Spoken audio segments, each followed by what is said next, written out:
საქართველოს ბევრი შავი დღე ქონია თავის ისტორიაში, მაგრამ 25 თებერვალიც გამორჩეულად შაუბნელი დღე, რომელმაც მოიტანა ქართული სახელმწიფოებრიობის დაშლა, განადგურება და ელიტის სრული განადგურება, რაც ჩაიდინა რუსეთმა 25 თებერვალს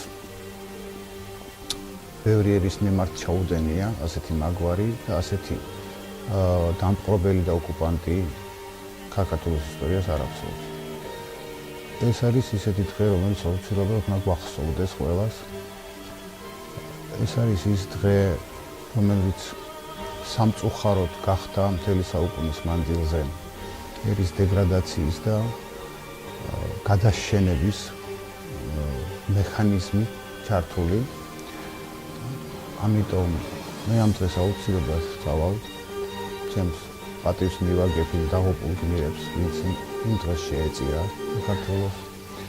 ასევე პატივს მივაგებინ გმირებს, ვინც უახლოეს ისტორიაში შეეწირა საქართველოს დამოუკიდებლობას და თავისუფლებას.